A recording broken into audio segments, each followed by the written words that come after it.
Ühesõnaga, minu nimi on Erki Essar ja mind paluti täna siia, et rääkida teile natukene andmebaasidest. Ja rääkides endast, siis õpetan ma Tallinna Tehnikaülikoolis 2 andmebaaside kursust. Nii et loodetavasti nii mõnegagi teist me ka nendel kursustel kohtume. Aga hakkame siis pihta ja nagu ikka tuleb alustada algusest ehk sellistest põhimõistetest. Et kui me räägime andmebaasidest, siis on vaja kõigepealt selgeks teha, et mis on andmed. Et selline lihtne definitsioon ütleb seda, et andmed on märkide hulgad, mis on siis salvestatud mingisuguses keskkonnas, kusjuures need keskkonnad võivad olla väga erinevad. Et näiteks see keskkond võib olla savitahvel, kuhu on kirjutatud mingeid hieroglüüfe. See keskkond võib olla näiteks paber, kuhu on kirjutatud numbreid või teksti. See keskkond võib olla arvutimälu, kus on bitid ja baidid. Võib olla näiteks filmilint ja tegelikult ka see keskkond võib olla inimese aju, kus kohas on need faktid salvestatud sellist elektrokeemilist impulssid. Et kui me räägime IT-maailmast, et siis siin on pildid mõningatest vanema põlvkonna andmekandjatest. Paljusid ei ole näinudki või kindlasti ei ole kasutanud. Aga tegin selle pildi 10 aastat tagasi, natukene rohkem, kui IT-maja kolis uude asukohta, et siis tuli kappide põhjast igasugust kraami välja. Et siis oli hea seda ühe pildi peale koondada. Ja nüüd tegelikult lisandus see pilt on siin asja pärast, et selle pildiga seoses tahaks tegelikult juhtida tähelepanu sellele, et kui me nüüd kogume andmeid mingisuguses keskkonnas ja loodame, et me saame neid andmeid ka tulevikus kasutada, et siis me peame olema võimelised seda keskkonda tulevikus kasutada. Ehk tegelikult aastal 2015 juhiti tähelepanu sellele, et selleks, et digitaalselt taletatud andmeid oleks võimalik ka tulevikus kasutada, olgu see 100 või 1000 või ka kauema aasta pärast, tuleb säilitada lisaks andmekandjatele ka info, kuidas esitada masinad, mis siis oleks võimelised neid andmekandjaid lugema. Ja tuleb säilitada ka info, kuidas teha tarkvara, mis suudab sellistelt andmekandjatelt infot lugeda. Et ilma selleta, ilma vajaliku riist- ja tarkvarata tegelikult meil võivad olla andmed, nad võivad olla taletatud sellistele andmekandjatele, aga me ei saa neid tulevikus enam kasutada. Et alternatiiv sellele on siis see, et neid andmeid, mis on kuskil ühes keskkonnas salvestatud, et neid siis uuemate tehnoloogiate tekkimisel kantakse siis üle nende uuema tehnoloogia alusel loodud andmekandjatele, et see on loomulikult siis alternatiiv. Nüüd koos andmetega räägitakse väga sageli ka informatsioonist ja tõmmatakse sinna vahele nagu üsna selge piir, et on andmed ja on informatsioon. See informatsioon oleks siis selle tõlgenduse järgi andmetega tehtud töö või andmete töötlemise tulemus, mis on siis saaja poolt kuidagi tõlgendatav ja mõistetav ja mille abil siis informatsiooni saaja saab midagi kasulikku korda saata, et ta saab midagi kas järeldada, otsustada, soovitada, kinnitada või kokku võtta. Et olen siia pannud mõningaid viiteid, et kindlasti ka Tanel Tammet jagab teiega neid slaide, et siis te saate neid viiteid huvi pärast ka ise vaadata. Et nagu te näete siin, praegu kuvatakse ülevaatlikult sellist maailma rahvastiku püramiid ja infot siis maailma rahvaarvu ja selle muutuse kohta. Kindlasti sellise graafilise aruande koostamise aluseks on andmed siis rahvaarvu ja selle muutuste kohta, mida siis siin niimoodi kasutajale kenasti presenteeritakse. Või näiteks on olemas terve selline lehekülg, veebileht, mis on pühendatud sellele, et siis kuvada visuaalseid aruandeid ja ülevaateid erinevatest meie elu puudutavatest aspektidest. Nii et informatsioon võib olla siis näiteks mingisugune aruanne, mingisugune analüüs. Informatsioon võib ka olla see, et me lihtsalt oleme võtnud need lähteandmed ja neid kuidagi korrastanud. See korrastamine kas või võib seisneda selles, et andmetabelit sorteeritakse mingite reeglite alusel. Niimoodi, et tuleks paremini esile see, et millised on nendes andmetes peidetud seosed. Informatsioon võib ka olla näiteks sõnaline vastus, joonis ja nii edasi, nii edasi, nii edasi. Aga tegelikult minule see selline väga selge piiri tõmbamine andmete ja informatsiooni vahel ei meeldi, sellepärast, et isegi üks laulusalm ütleb seda, et mis ühele on tolmed, see on teise kõige suurem soov. Ehk siis, mis ühele on sellised lähteandmed, mida ta tahab alles hakata töötlema selleks, et saada sealt enda jaoks midagi kasulikku, et see võib olla teisele juba sellise kasuliku informatsiooni kandja, mille alusel ta juba saab midagi otsustada või järeldada. Nii et sellepärast mina oma juttudes kasutan neid sõnu andmed ja informatsioon synonüümid.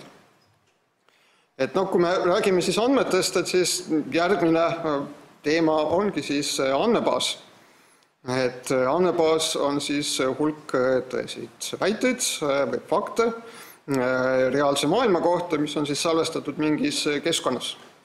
Ja nagu te näete sellest definitsioonist, siis siin ei viidata mitte kuidagi IT-vahenditele. Ehk mida ma tahan öelda on see, et andmebaasid ei ole kuskil viimase 100 aasta leiutis, mis leiutati koos arvutitega. Et inimesed on kogunud andmeid ja pidanud andmebaase tegelikult juba sadu ja tuhandeid aastaid. Lihtsalt nad on kasutanud teistsuguseid tehnoloogiaid, kui on siis nad sellised IT-tehnoloogiad. Nii et andmebaas iseloomustab ka muidugi see, et siis ta peaks võimaldama vastata kasutaja päringutele nii praegu kui tulevikus ja andmebaasis on siis neid andmed kuidagi moodi korrastatud või organiseeritud või struktureeritud selleks, et oleks siis võimalik sealt neid andmeid üles leida. Et kui seal andmetel ei ole mingit struktuuri, et lugeja ei saa, vähemasti lugeja ei tea seda struktuuri, et siis on tegelikult selle lugeja jaoks on tegemist paljalt müraga. Nii et lihtsalt mõned pildid siia juurde, et on näiteks pügalapulgad, nendest vanimad võivad olla üle 40 000 aasta vanad, siis sellised kiilkirja tahvlid, siis juba hulga uuemast ajast näiteks sellised arhiivikapid, mida veel võib-olla kuskil paarkümmend aastat tagasi võis ka näha raamatukogudes. Nii et see on tegelikult pilt Tallinna Tehnikaülikooli raamatukogust 2008. aastal. Näete siin paremal pool on sellised suured kapid, kus kohas olid siis kaartide peal kirjas teavikute bibliokirjad. Ja kui siis inimene tahtis raamatukogust mõnda teavikut laenutada, et siis tuli kõigepealt leida õige kapp, õige sahtel, siis leida sealt sahtlist õige kaart, täita ära laenutusleht, anda see raamatukogu töötajale, kes istusid siis siin laudade taga ja tegelikult peaaegu oligi raamat käes. Et praegu on siin nendes samades kohtades siis üliõpilasmaja ja istumiskohad. Ja kõik tänu sellele, et tegelikult need raamatukogu andmebaas, kus kohas on siis kirjas kõikvõimalikud teavikud, mida saab laenutada, et see on praeguseks digitaliseeritud. Et meil on näiteks see Esteri süsteem, kuhu on siis hõlmatud mitte ainult ülikooli raamatukogu, vaid ka teised raamatukogud, ja kus kohast te saate endale huvipakkuvat teavikut otsida erinevate tingimuste alusel. Ja loomulikult siin taga on siis juba selline IT-vahendite abil loodud see andmebaas. Või näiteks veel minnes natukene kaugemale ajalukku, et siis inkad kasutasid arvepidamiseks ja andmevahetuseks niinimetatud rääkivaid sõlmi ehk kipusid. Et siin on ka üks pilt nende kohta. Et need koosnevad siis sellistest, nagu te näete, nööridel on sõlmed ja sõlmede abil esitatakse arve. Et ka üks võimalik viis andmete säilitamiseks ja andmete esitamiseks.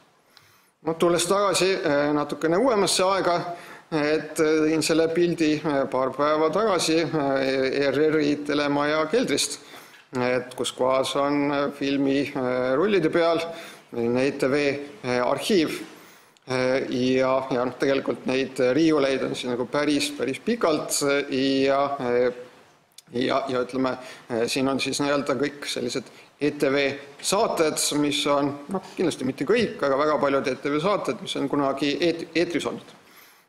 Jällegi, et sellised filmirullid, nad ajas hakkavad hävinema, ei ole enam seadmeid nende lugemiseks, nii et tegeletakse aktiivselt nende andmete või siin olevate andmete digitaliseerimisega. Nii et näiteks praeguseks kindlasti väga paljud ETV saated on juba kättesaadavad sellises digitaalses arhiivis ja loomulikult ka siin selle süsteemi taga on IT-vahendite abil loodud andmebaas. Aga kindlasti siin veel töö peab jätkuma, et ei ole ilmselt kõiki neid kunagisi saateid veel jõutud digitaalsele kujule viia, et loodetavasti jõutakse ennem, kui need filmirullid muutuvad tõesti kasutuskõlbmatuks.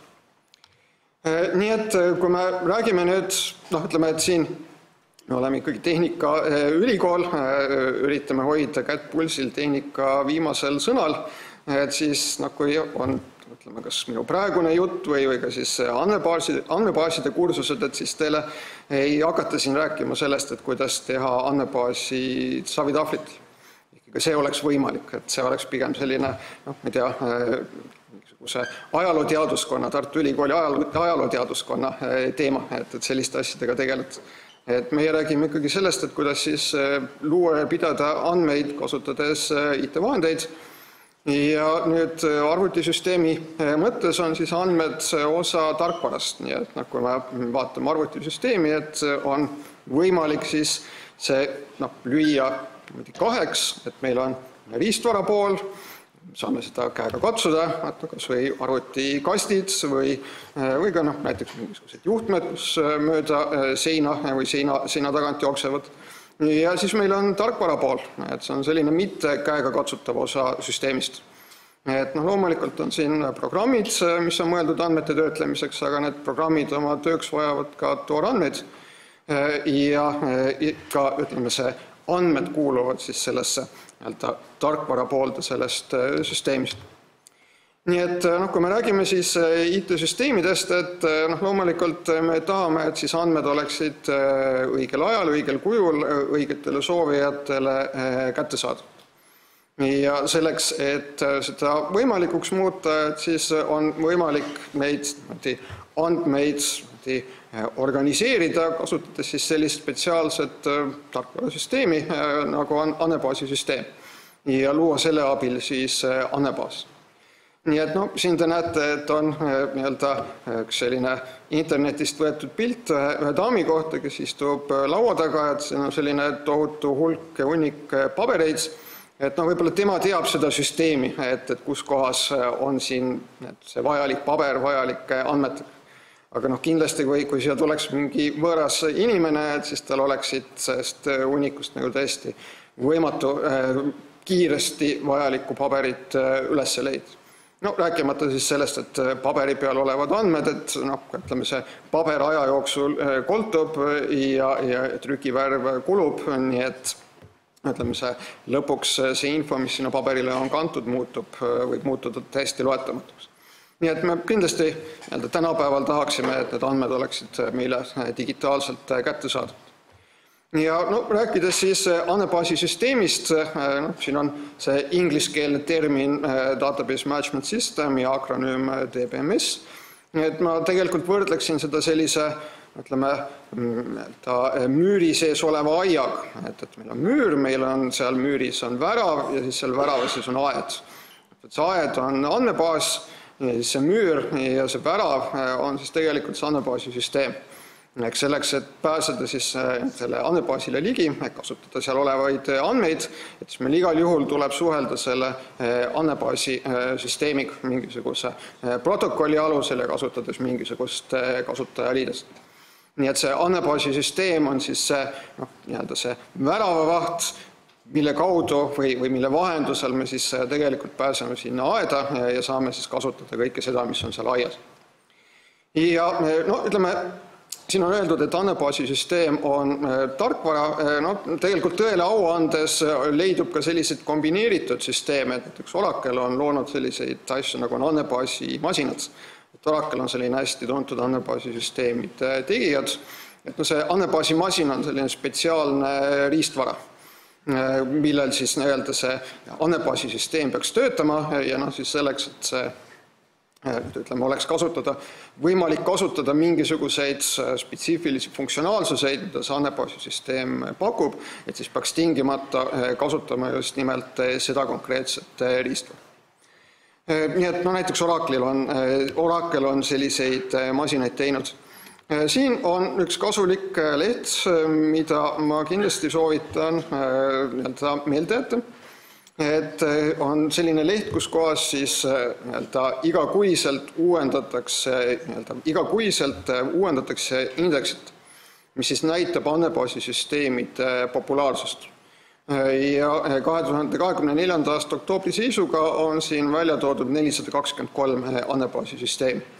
Tegelikult neid süsteeme on rohkem ja ajalooliselt on neid olnud veel rohkem, aga nagu te näete ka sellest arvust, siis tegelikult neid erinevaid andmebaasi süsteeme, neid erinevaid programme, mille abil te saate siis neid andmebaase luua ja hallata, et neid on tegelikult palju ja erinevaid. Nii et mainisin siin seda Oracle'it ja siin selles populaarsuse indeksis Oracle, mis on siis tegelikult üks suur tarkvarafirma, mille siis üks selline üks hästi tuntud tooteliin on siis Oracle Database ehk siis Oracle'i andmebaasi süsteem, et see on siin esikohal. Et tegelikult ma olen seda populaarsuse indeksit siin jälginud juba päris pikka aega ja võin öelda, et esiviisik ei ole aastaid muutunud. Ei need süsteemid, mis on esiviisikus, ega ka need järjekord. Et võib-olla te olete ühest või teisest süsteemist kuulnud, et näiteks PostgreSQL on siin kogu aeg vaikselt ülespoole tõusnud, Oracle MySQL vaikselt allapoole vajunud, aga järjekorra muutust ei ole siin viimastel aastatel, isegi 10 aastal toimunud. Et siin tagumises viisikus tegelikult on olnud ikkagi selliseid võnkumisi, et on mõned süsteemid siit niimoodi esikümne piirilt, kas siis kord ülespoole, kord allapoole liikunud. Ja tegelikult nendest andmebaasi süsteemidest tahaksin teile jõuda natukene pikemalt rääkida, et kui te vaatate, siin on selline veerd nagu on database mudel, ehk siis see andmebaasi mudel, ja see database mudel siis model kirjeldab ära tegelikult selle määrab ära need põhimõtted, määrab ära need ehitusplokid, mida kasutades on siis võimalik see andmebaas üles ehitada. Nii et kindlasti osad teist on kuulnud sellisest andmebaasi keelest nagu on SQL, mis põhineb relatsioonilisel mudelil. Nii et kõik need andmebaasi süsteemid, kus kohas on siia kirjutatud siis relational, et need tegelikult on sellised süsteemid, mille kasutamiseks te saate kasutada andmebaasi keelt SQL. Okei, nüüd minnes siis edasi, et või tegelikult selle pildiga jällegi natukene ajas tagasi. Et kui me räägime sellest, et andmed võivad olla talletatud erinevates keskkondades, et kindlasti üks selline tänuväärne keskkond on paber. mida on palju kasutatud ja mida ka tänapäeval palju kasutatakse, et kas või oma silmade tervise huvides, ka tänapäeval IT-ajastul inimesed sageli eelistavad kas või mingisuguseid aruandeid või tekste välja trükkida. Ja minevikus seda rohkem. Et tegelikult see pilt, mida te siin näete, on jälle tehtud sellel hetkel, kui toimus IT-maja kolimine ja see, mida te siin näete, see hunnik, mida te siin näete, on tegelikult üliõpilaste projektid, väikene osa üliõpilaste projektidest. Et kui siis oli aineprojekt, et selle kohta tuli koostada ka mingisugune dokumentatsioon, et siis oli kunagi, mitte tegelikult ka üldse väga ammu aega tagasi, kui tuli esitada siis see dokumentatsioon paberi peal. Ja tulemuseks oli selline tohutu hulk paberit, mida oli juba füüsiliselt raske liigutada, millest vajaliku üles otsimine võtaks tohutult palju aega, mille säilitamine võttis tohutult ruumi ja tegelikult see paberi kvaliteet ja paberil oleva teksti kvaliteet, eks ta hakkab ajas, paber koltub, trükivärv tuhmub, et mingil hetkel ei ole paberi pealt võimalik enam midagi lugeda, eriti siis, kui ei ole selliseid ideaalseid säilitustingimusi. Nii et kahtlemata andmeid saab hoida paberil. Siis tegelikult, miks mitte, on võimalik hoida andmeid ka failidena. Nii et andmeid kasutavad programmid pöörduvad otse failide pool.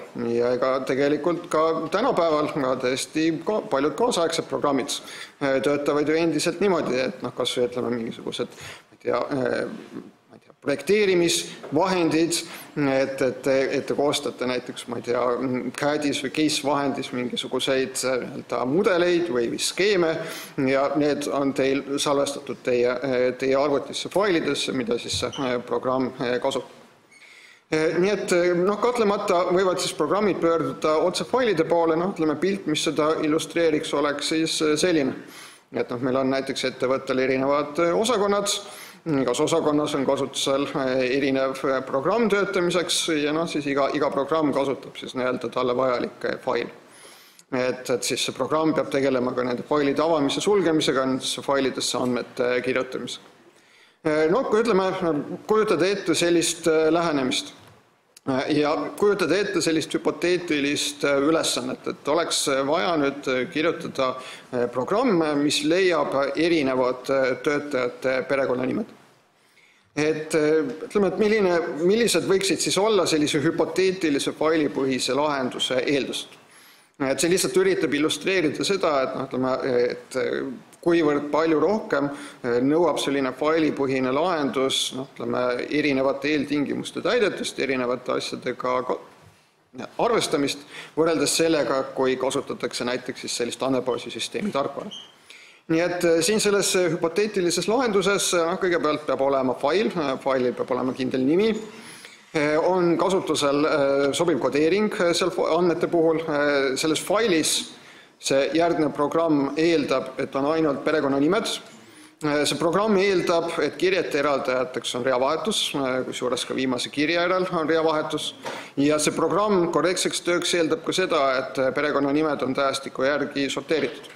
Et programm on kirjutatud sellest eeldusest lähtuvalt. Et kui see eeldus ei ole täidetud, siis sellisel juhul oleks ka selle programmi tulemus vale. Ja ühes reas oleva stringi pikkus ei tohi ületada ka teatud pikkust. Ja siis, kui nüüd kõik need eeldused on täidetud, võiksime me kirjutada mingisuguse sellise programmi, mis iganes teile sobivas keeles, mis siis peaks avama faili, lugema sealt tsüklis andmeid ja eemaldama korduseid ja lõpuks siis väljastama midagi kasutada. Nii et selle programmi kirjutaja siis tegelikult realiseerib sellise korduste eemaldamise algoritmi ja kui näiteks failis ei ole kirjad sorteeritud, et siis annab ka see programm vale tulemus. Nüüd ütleme võrdluseks, et meil on andmed siis loodud kasutades seda andmebaasisüsteemi tarkvara ja kasutades siis sellist andmebaasisüsteemi tarkvara, kus kohas me saame kasutada seda andmebaasi keelt SQL.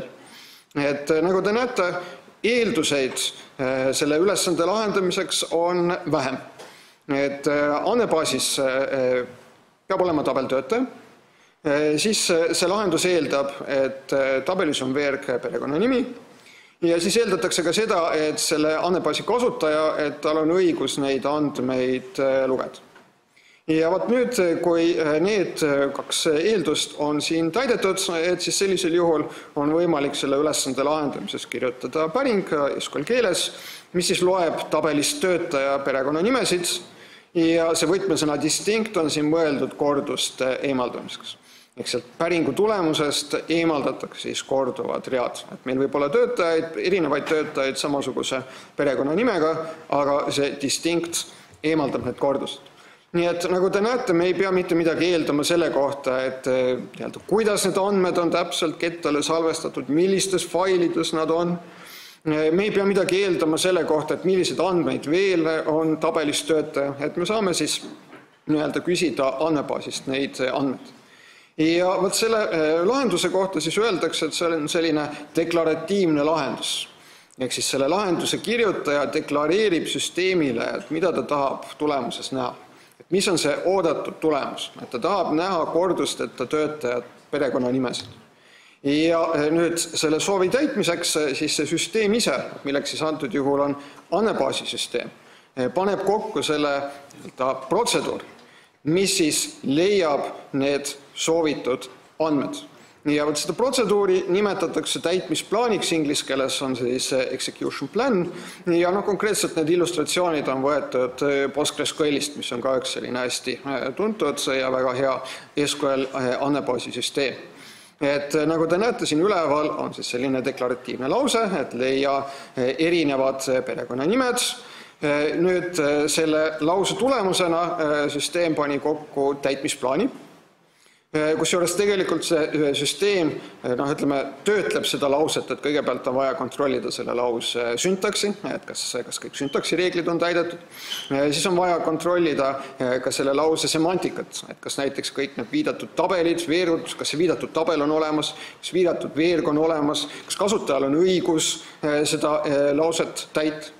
Ja seejärel, kui need kontrollid on läbitud, vigu ei tuvastatud, siis on võimalik hakata koostama seda lause täitmise protseduuri ehk täitmisplaani, kusjuures tuleb pidada silmas seda, et tegelikult mida keerulisem ülesanne, seda rohkem on võimalik erinevaid protseduure, mida oleks võimalik koostada selleks, et saada samasugune tulemus. Ja nüüd on andmebaasisüsteemi ülesanne siis üritada läbi kaaluda neid erinevaid võimalikke protseduure ja üritada siis sellise võimalikult lühikese aja jooksul valida välja kõige optimaalsem ehk kõige parem protseduur. Ja tegelikult siis ka andmebaasisüsteem mitte ainult siis ei koosta seda protseduuri, vaid ta siin ka käigult tegeleb siis selle optimeerimisega. Ja nagu te näete siin sellest täitmisplaanist sellist sõna nagu cost ehk maksumus, ehk need tänapäeva andmebaasisüsteemid kasutavad väga sageli sellist meetodit, nagu on siis maksumuspõhine optimeerimine.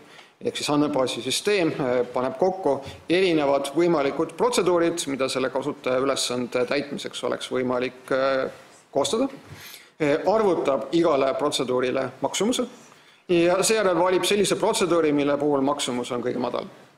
Ja nüüd kuidas siis kus kohast tulevad siis andmed või sisendandmed selle maksumuse arvutamisse, et need tulevad siis sellisest kohast, nagu on andmebaasi statistika, database statistics. Andmebaasisüsteemil peab olema ettekujutus selle koht, et kui palju on andmebaasis andmeid, kui palju on erinevates veergudes erinevaid väärtuseid, kui palju on näiteks indeksipuudes tasemeid ja võt selle alusel siis oskab andmebaasisüsteem käigult välja arvutada selle maksumuse ja niimoodi siis valida lõpuks ka kõige madalama maksumusega plaani. Nii et ühesõnaga see päringu kirjutaja on päästetud sellest, et ta peaks hakkama ise sellist protseduuri kirjutama ja seda veel enam hakkame ise valima erinevate protseduuride hulgas seda protseduuri, mis oleks antud hetkel kõige optimaalsem. Nii et see failipõhine näide, mis oli siin eelnevalt, et see on selline imperatiivne programm, see on käskude jada ja programmi täitmisel siis toimub käskude täitmine ette antud järjekorras. Ja siin nüüd see lahendus, kus kasutati andmebaasi keelt, antud juhul siis andmebaasi keelt SQL, et see on siis selline deklaratiivne lahendus. Ma ütlen süsteemile, milliseid andmeid on vaja, süsteem ise valib parima viisi, kuidas seda soovi täita ja selle soovitud tulemuseni jõuda. Nii et andmebaasi süsteem valib selle ise ja arvestades siis andmebaasis olevate andmetega, ja nagu öeldud, et siis peab olema andmebaasi süsteemi kasutuses andmebaasi statistika. Ja kokkuvõttes see on kasulik sellepärast, et suureneb andmebaasi kasutajate tööviljakus. Te ei pea kirjutama ise selliseid protseduure.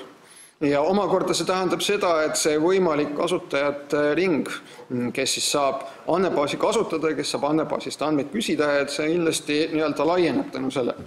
Me saame kirjutada, selliste protseduuride asemel saame kirjutada sellise deklaratiivse lause. Ja siin on natukene detailsemalt näidatud, et millist kõike informatsiooni andmebaasi süsteem võiks ja peaks arvesse võtma, kui ta seda protseduuri koostab. Et kujutage ette, et te olete nüüd programmeerija, kes siis peaks ise kõike seda infot arvestades siis valima parima võimaliku algoritmi, et siis jõuda tulemus. Ja rääkides siis täitmisplaanidest, et siin siis veel üks näide natukene keerukam päring, siin on ka tegemist SQL Select lausega, aga siin selles SQL Select lauses siis juba ühendatakse kokku andmeid erinevatest tabelitest. Et üks selline näite andmebaas, kus on sünteetilised andmed, nii et ei ole isikute eraelulised andmed, et seda ei maksa karta. Et on siis selline andmebaas, kus kohas on andmed siis tervishoiuasutuste külastamise kohta, et millised inimesed, milliseid asutusi külastasid. Ja siin siis otsitakse infot teatud linnas, teatud nimega asutuste külastuste kohta, mis on toimunud peale aastat 2010. Ja kuna andmed on erinevates tabelites, siis on vaja siin päringus neid tabeleid kokku ühendada. Ja nagu te näete, siin all on siis näha see täitmise protseduur. Et see sama täitmise plaan, et antud juhul ma siis kasutasin selle täitmise plaani vaatamiseks ühte sellist programmi, mis võimaldab seda täitmise plaani serveerida sellisel graafilisel kujul. Et konkreetselt see näide on jälle PostgreSQList ja see programm on pgadmin, et võib-olla mõnigi teist on seda kasutanud.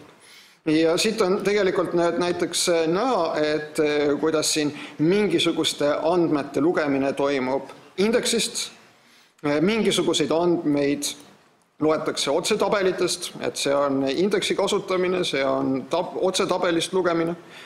Ja näiteks nüüd nende tabelite ühendamise juures kasutatakse siis sellist algoritmi, nagu on nested loop join. See nested loop on tegelikult selline algoritm, kus kujutage ette, et on kaks tsüklit üksteise sees. Meil on kaks ridade hulka, et vaata läbi välises hulgas olevad read ja iga rea kohta välises hulgas vaata läbi kõik read sisemises hulgas ja otsi vastat. Et antud juhul andmebaasi süsteem otsustas kasutada sellist algoritmi selleks, et seda ühendamisoperatsiooni läbi viia. Tegelikult andmebaasi süsteem selle ühendamisoperatsiooni läbiviimiseks saaks valida ka teisi algoritme, et näiteks on olemas ka sellised algoritmid, nagu on merge, sort, join, mis siis põhineb sorteerimisel ja hash join, mis siis põhineb räsiväärtuste arvutamisel. Aga konkreetselt antud juhul andmebaasi süsteem otsustas, võttes siis arvesse kogu oma tausta infot selle andmebaasi ja käivitamise keskkonna kohta, et see oleks kõige optimaalsem viis, et anda kasutajale kõige kiiremini vastus. Nüüd, millised oleksid siis puudused selles lahenduses, mis kasutab otse ainult faile, et ta loeb andmeid otse failidest. Kõigepealt see andmete isoleeritus, et seal oli see pilt, et kus kohas olid näiteks müügiosakonna failid ja lepinguosakonna failid ja nagu sellised kujutate ette sellised silotornid, mis kus ei toimu sellist andmete vahetamist. Siis andmed sõltuvad neid kasutavast programmist. Nii et andmete vastavust reeglitele kontrollib ainult rakendusprogramm, mille kaudu neid andmeid registreeritakse. Nagu keegi näiteks võtab selle faili otse lahti, kirjutab sinna midagi, et siis on kohe halvasti. Teistpidi programmid sõltuvad sellest andmete füüsilisest struktuurist. Et näiteks antud näites, mida me siin vaatasime, et väljade järjekord kirjas võis olla oluline või oligi oluline, et pidi olema tegelikult ainult üks väli ehk perekonnanimi, et muidu see programm ei töötanud. Ja oli ka oluline kirjete järjekord failis, et kui see järjekord muutub, et siis see programm ei tööta õigesti. Samuti näiteks tänapäeva andmebaasi süsteemides selleks, et andmebaasi süsteem saaks vastata kiiremini kasutajate päringutele, aga sageli kasutatakse sellist meedet, nagu on indeks. Olete näinud raamatuindeksit kindlasti, et seal raamatu lõpus on välja toodud märksõnad, tähestiku järjekorras sorteeritud, märksõna juures on lehekülje numbrid, et tänu sellele sorteeritusele saate kiiresti üles leida märksõna ja siis kui olete märksõna üles leidnud, siis saate võtta lahti raamatu konkreetselt lehelt ja sealt selle teema kohta lugeda. Või te saate selle sama indeksi põhjal aimu, et tegelikult sellist märksõna seal indeksis ei ole, järelikult raamatus üldse ei räägita sellel teemal, mis teile huvi pakub. Et teil ei ole vaja hakata selleks tervet raamatut läbi lugema selleks, et selles veenduda. Tegelikult samasugune põhimõte on andmebaasi indeksid. Et indeksis on viited andmekirjete, näiteks tabeli andmeelementide asukohtadele, näiteks tabeliridade asukohtadele ja andmebaasi süsteem saab seda indeksit kasutada selleks, et neid andmeelemente siis kiiremini üles leida. Selline oluline erinevus raamatuindeksi ja siis selle andmebaasi indeksi vahel on see, et raamatuindeksit kasutab ka lõppkasutaja. Lõppkasutajaks on antud juhul selle raamatu lugeja. Et lugeja tahab sealt raamatust endale midagi kasulikku saada, et siis ta ise läheb sinna indeksi kallale. Vaatab sealt märksõnu ja siis liigub raamatus konkreetsesse kohta, et sealt lähemalt lugeda. Andmebaasi indeksid seevastu on sellised, mille kasutamise üle otsustab andmebaasi süsteem. Et nagu te näete, et siin selle sama täitmisplaani juures, mida ma siin illustreerisin, et neid andmeid loeti kasutades indeksit, et need olid erinevad indeksid, mis olid tabelile loodud või tabelitele loodud. Aga neid postiaadressi andmeid loeti otse tabelist, et indeksit ei kasutatud. Ja mis väga oluline, kui te vaatate siin seda lauset, siis siin selles lauses mitte kuidagi indeksile ei viidata. Siin ei öelda selles lauses, et kasuta selle lause täitmiseks indeksit. Andmebaasi süsteem ise otsustab, et kas on vaja indeksit kasutada või mitte. Samas, kui meil on nüüd selline failipõhine lahendus, siis tegelikult selles failipõhises lahenduses, kui nüüd näiteks selle otsingu kiirendamiseks oleks loodud indeks, siis oleks seal selles programmis tulnud otse sellele indeksile viidata. Et see programmi kirjutaja oleks pidanud oskama selle indeksiga arvestada. Probleemid võivad olla seoses sellega, et erinevate programmide poolt kasutatavate andmete kodeeringud on ühildamatud, see andmete struktuur on ühildamatu, siis see andmeid kasutav programm peab neid faile kõik ise avama ja sulgema. Võimalikud on ainult fikseeritud päringud, mis on siis programmeerija valmis kirjutanud, et kui tahta neid andmeid kuidagi teistmoodi, mingisugust teistmoodi vaadata, et siis peab jälle programmeerija vaeva nägema, et siis vastav uus programmi osa realiseerida, mis need kasutajale esitab. Sageli ei ole mõeldud turvaprobleemidele, faili taastamisele ja sageli võib faili korraga muuta vaid üks kasutaja. Et kui me räägime siis vastandina sellisest andmebaasisüsteemi kasutavast lahendusest, et siis meil endiselt on erinevad programmid, aga need programmid siis näiteks üle võrgu mingisuguse protokolli alusel suhtlevad selle andmebaasisüsteemiga ja selle kaudu saavad siis kasutada selle andmebaasisüsteemi hoole all olevas andmebaasis olevaid andmeid. Nii et viies nüüd jutu siis selle andmebaasisüsteemideni, et siin siis paar definitsiooni. mina kasutan siin terminit andmebaasisüsteem, inglise keeles siis database management system, et tegelikult sellises eestikeelse terminoloogia standardis kasutatakse ka sellist terminit nagu on andmebaasi haldur, aga mul on tunne, et sellise eestikeelses inforuumis ringi vaadates sõna andmebaasisüsteem on levinud ja kasutatakse rohkem. Et siis andmebaasi haldur ehk andmebaasi süsteem on riistvarale tarkvarale põhinev süsteem andmebaaside defineerimiseks, loomiseks, manipuleerimiseks, juhtimiseks, haldamiseks, kasutamiseks. Enamasti tarkvarasüsteem, kuigi võib ka olla selliseid lahendusi kombinatsioonis riistvaraga, mis võimaldab kasutajatel andmebaasi luua, kasutada, uuendada, hooldada ning sellele juurdepääsu kontrollida. Nüüd tegelikult siin teie õpingute alguses üks selline väga oluline info minu arvates, et minu arvates on oluline see, et kui inimene räägib, et see on oma väljendustes selge. Et niimoodi on siis ka selle inimese mõtted selgemad ja talle endale ja teistele aru saada. Et nüüd paraku, kuna inglise keel siin IT-maailmas on nii levinud, et siis inglise keelest on tulnud selline harjumus kasutada neid kahte sõna läbisegi. Aga tegelikult tähistavad nad kahte erinevat mõistet, nad kohe täiesti kindlasti ei ole üks ja sama asi. Et see andmebaasisüsteem on vahend, tarkvara mõnikord kombinatsioonis riistvaraga, andmebaaside tegemiseks. See andmebaas on loomede tulemus.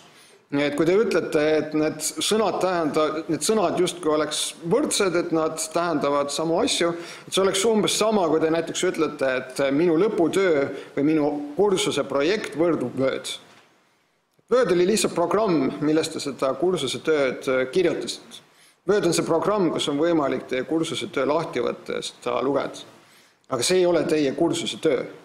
Et teie ikkagi nägite vaeva, kirjutasite midagi ja see on teie loomede tulemus. Et samamoodi ei ole andmebaasi süsteem ja andmebaas üks ja sama asi.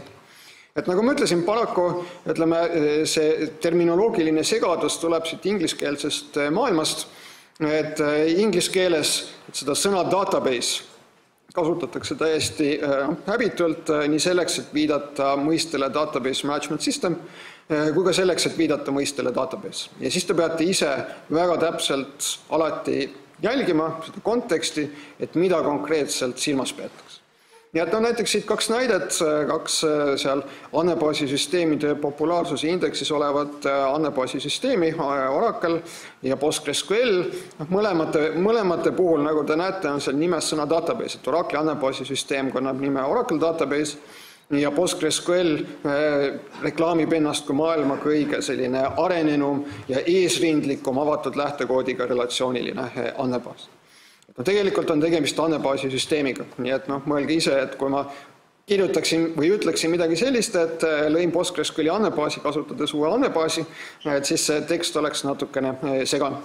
Nii et ilmselt inglise keeles see probleem tuleb sellest, et see fraas database management system, see on liiga pikk, akronüüm DBMS on liiga arusaamatu ja siis tundub kõige lihtsam kasutada sõna database. Aga siis te loomulikult peate olema tähelepanelikud, et kui te loete jälle kuskilt internetis pealkirja, et tuli välja mingisugune uus NoSQL database, et siis väga suure tõenäosusega ei ole tegemist mingisuguse uue avaandmete koguga, mis sisaldab andmeid, mis on tehtud need kasutajatele kättesaadavaks, mida nad saavad hakata oma äri eduks või mingite huvitavate asjade tegemiseks kasutama, vaid ilmselt ikka mõeldakse mingit uut tarkvara, mis siis võimaldab seda andmebaasi pidama hakata.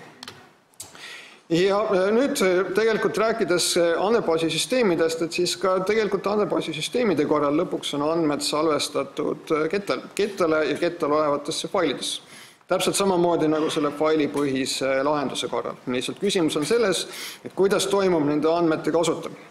Et selle lihtsalt puhtalt failipõhise lahenduse korral see programm, mis need andmeid vajab, et see peab ise tegelema nende failide kasutamisega, avamise, sulgemisega, aga nüüd kasutades seda andmebaasisüsteemipõhist lahendust, siis tegelikult see programm, mis need andmeid vajab, et ta suhtleb andmebaasisüsteemiga ja nüüd see kuidas on need andmed juba salvestatud, millistele ketastele nad on salvestatud, kus nad üldse geograafiliselt asuvad, kas nad äkki asuvad kuskil mõnes geograafilises teises punktis.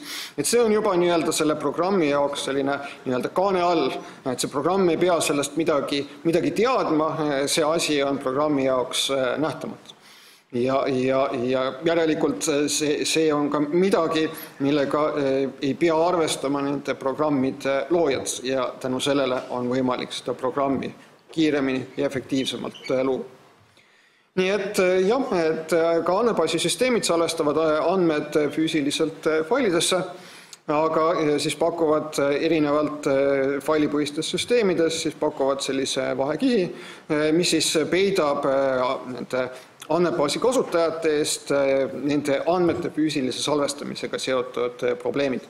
Aga paraku enamasti on see peitmine mitte selline täielik. Et siin siis on võimalik viidata sellisele tähelepanekule, nagu on siis lekkivate abstraktsioonide seadus, mõtleme siis niimoodi, või seaduspärasus.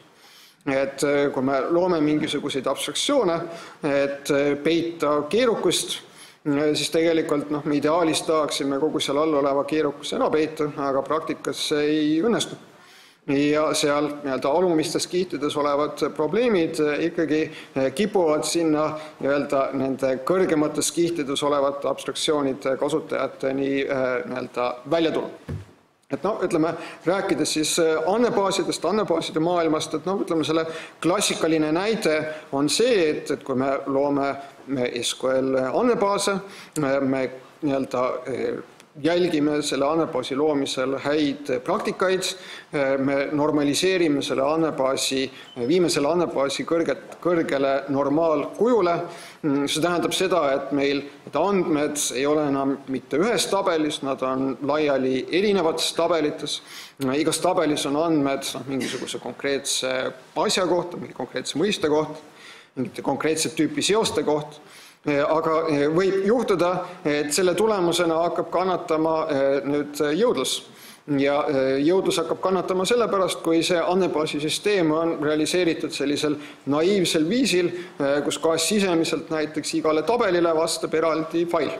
Ja kui meil ühe tabeli asemel on näiteks 10 tabelit, et siis sisemiselt on andmed laiali 10 erinevas failis. Ja kui nüüd tahta siis neid andmeid erinevatest tabelitest kokku ühendada, siis tegelikult peaks hakkama lugema andmeid nendest erinevatest failidest, neid kokku panema ja siis on kurbmeel, et tundub, et süsteem on aeglane ja siis tuleb kohe läheb see süüdistav sõrm selle mudeli peal. Et kindlasti olete ka lugenud, et relatsiooniline mudel on aeglane sellepärast, et seal tuleb teha join. Et tegelikult probleem ei ole relatsioonilises mudelis, et probleem on puhtalt selles, kuidas on konkreetne andmebaasisüsteem realiseeritud, kuidas on need andmed seal sisemiselt salvestatud, organiseeritud ja ta võib olla see konkreetne süsteem realiseeritud niimoodi, et tõepoolest need ühendamisoperatsioonid muutuvad aeglasemaks, aga siis tegelikult lahenduseks oleks ilmselt mõne parema süsteemi valim. Igal juhul ei tasuks süüdistada selles seda mudelit, mille alusel see süsteem on loodud. Okei, nii et tegelikult see andmebaasisüsteem siis on selline andmebaasi kasutajate elu lihtsustav tarkvara. Et näiteks siin saab tõmmata paralleeli autodega, et kindlasti teist paljud autod juhivad, istute rooli taga, kasutate seal auto poolt pakutavat kasutajaliidest ja selleks, et jõuda punktist A punktini B, tegelikult ei pea teadma seda, mis seal kapoti all on. Et te ei pea sellest mitte midagi teadma. Aga samas loomulikult, kui te tahate olla selline, rallias, et siis te peate sellest teadma väga-väga täpselt, et mis seal toimub selleks, et nagu kõige viimane asi sellest autost välja pigistada. Eks tegelikult sama asi on ka nende andmebaaside, andmebaasisüsteemide, andmebaasi rakendustega, et kui te tahate viimase välja pigistada, saavutada maksimaalse jõudluse, teha võimalikult efektiivseid andmebaasi rakendusi, et siis sellisel juhul on kindlasti vajalik see teadmine selle kohta, et kuidas see andmebaasi süsteem sisemiselt toimub. Nii et millised võiksid siis olla mõned sellised olulised funktsionaalsused, mida andmebaasi süsteem pakub? Et kõigepealt andmebaasi süsteem kindlasti peaks võimaldama andmeid mingisuguse struktuuri järgi organiseerida. Ja siin siis viidatakse sellisele mõistele nagu on andmemudel. Mis asi on siis andmemudel? Et see andmemudel on selline abstraktne kirjeldus selle kohta, et millised on need võimalikud ehitusblokid, mida kasutades on üldse võimalik andmebaas üles ehitada. Ja millised on need võimalikud piirangute tüübid, mille sellise mudeli alusel ehitatud struktuuridele on võimalik rakendada. Ja millised on näiteks operatsioonide tüübid, mida on võimalik sellise struktuuri järgi või sellise mudeli järgi tehtud andmebaasis läbi viia. Näiteks SQL andmebaasi süsteemis, kus kohas me loome siis andmebaase kasutades seda SQL-i aluseks olevat andmemudelit, et seal põhiline ehitusblokk andmete andmebaasi ülesehituseks on tabel. Selline kitsenduse tüüp, mida on võimalik tabelile defineerida, on primaarvõti. Et tabeliread peavad olema sellised, kus primaarvõtme väärtus on unikaalne. Igas tabelireas primaarvõtme väärtus peab olema unikaalne. Ja üks näiteks operatsioon, mida on võimalik siis selles SQL andmebaasis läbi viia, on erinevates tabelites olevate andmete kokkuühendamine, eks selle join operatsiooni läbi viia. Võt sellist asja määrab ära siis andmemudel. Nii et andmebaasi süsteem peab siis võimaldama andmeid mingi struktuuri järgi organiseerida ja peaks siis pakkuma kas ühte või ka mitut andmebaasi keelt, mille abil siis on võimalik andmeid otsida, uuendada ja andmebaasi struktuuri hallata. Nii et näiteks üheks selliseks andmebaasi keeleks on SQL, aga see ei ole kindlasti mitte ainukene andmebaasi keel, aga kahtlemata ta on väga populaarne andmebaasi keel ja kindlasti on see SQL keel ka olnud ja on jätkuvalt eeskujuks teistele andmebaasi keeltele, mida siis ka välja töötatakse. Nii et tegelikult neid andmemudeleid selles tähenduses, et need sellised ehitusblokid, kitsenduste tüübid, operatsioonide tüübid, et neid on palju ja erinevaid. Et tulles tagasi siia selle andmebaasi süsteemide populaarsuse indeksi juurde, et kui te vaatate siin see database model, et siin on tegelikult erinevaid mudeleid, kusjuures nagu te näete, osade süsteemide juurde on kirjutatud ka multimodel. See multimodel viitab sellele, et mingil viisil see andmebaasi süsteem ja selle andmebaasi süsteemi poolt toetatud andmemudel kombineerib erinevaid mudeleid. Et näiteks on võimalik siis esitada andmeid ka võtiväärtuspaaridena, on võimalik andmeid esitada dokumentidena, siin see document stores, siin all on mõeldud, et just nimelt JSON formaadis dokument. On võimalik esitada graafidena, on võimalik esitada objektorienteeritud kujul klassidesse kuuluvate objektidena, on võimalik näiteks esitada ka XML dokumenti. Ehk on erinevaid andmemudeleid, millel võivad siis need andmebaasi süsteemid põhineda. Ja nüüd see multimodel, nagu öeldud, see multimodel tähendab, et siis andmebaasi süsteem võimaldab andmeid organiseerida erinevate mudelite alusel ja SQL andmebaasi keel, et kuigi ja selle aluseks olev andmemudel, et nad on väga populaarsed, aga nad ei ole ainsad. Nii et siin on lihtsalt väikene nimekiri erinevatest andmemudelitest, ka ütleme sellises ajaloolises järjekorras, et siin kõigepealt 50-ndatel, 60-ndatel siis mõeldi sellele, et andmeid võiks organiseerida hierarhiana, siis sellele, et andmetel võiks olla selline võrkstruktuur, nagu nendel tänapäevaga graafipõhistes andmebaasides, ja siis aastatel 1969 ja 1970 kirjutati sellised esimesed põhjapanevad artiklid relatsioonilise andmemudeli kohta, kus kohas siis see relatsiooniline andmemudel esimest korda välja pakuti. Ja need artiklid kirjutas selline inimene nagu Edgar Frank Codd, kes on siis relatsioonilise andmemudeli isa. Ja 1970. aastatel hakati siis ka koostama selliseid prototüüpsüsteeme, mis üritasid seda relatsioonilist mudelit realiseerida ja jõuti siis SQL keele väljatöötamiseni niimoodi, et SQL keele standard, esimene versioon ilmus aastal 1986. Ja praegu kõige viimane SQL standardi versioon on aastast 2023, ehk eelmisel aastal tuli välja. Siis näiteks objektorienteeritud andmemudel, jällegi, et siin võib isegi sellest sõnast andmemudel rääkida osadel juhtudel natukene tinglikult, sellepärast et ka osade nende punktide juures oli probleem selles, et ei jõutud sellisele kokkuleppele või ühisele arusaamisele, et mida see mudel võiks kujutada, et ei jõutud ühise standardini.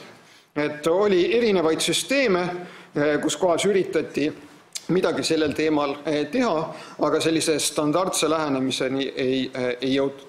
Ja see kindlasti ka nende vanemate mudelite puhul mängis rolli, et miks pärast nad on tänapäevaks nagu paljuski ka sellisesse ajaloo hämarusse langenud. Nii et näiteks see objektorienteeritud mudel, mõte selle kasutusele võtuks tuli koos objektorienteeritud programmeerimiskeelte kasutusele võtmisega. Et me kirjutame objektorienteeritud programmeerimiskeeles programme, defineerime klasse, selle programmi töö käigus klasside alusel luuakse objekte ja need oleks vaja siis need objekte püsivalt salvestada. Ja mõte oli, et miks mitte siis samal põhimõttel hakata siis üles ehitama andmebaas. Et sellises objektorienteeritud andmebaasis siis põhiline see ehitusblokk andmebaasi üles ehitamiseks oleks siis klass ja neid andmeid salvestatakse siis klassidesse kuuluvate objektidele. Aga tegelikult ei jõutud sellise standardse ühtse nägemuseni, et millised need objektorienteeritud andmebaasisüsteemid peaksid ikka olema, nii et tänapäevaks, nagu te näete, on objektorienteeritud andmebaasisüsteeme endiselt turul. Et nad ei ole kuskile kadunud, aga nad on sellised väga-väga nišitooted, et vaadake siin seda populaarsust 2,89, kui kõige populaarsematel süsteemidel see on üle 1000. Nii et nad on sellisteks mingiteks väga niši kaup ja niši ülesand. Et siis näiteks on siin välja toodud objektrelatsiooniline andmemudel ja viidatud erinevatele SQL standardi versioonidele. Et tegelikult miks pärast see SQL andmebaasi keel on ka tänapäeval nii edukas, on sellepärast, et ta on olnud suurepärane kohaneja.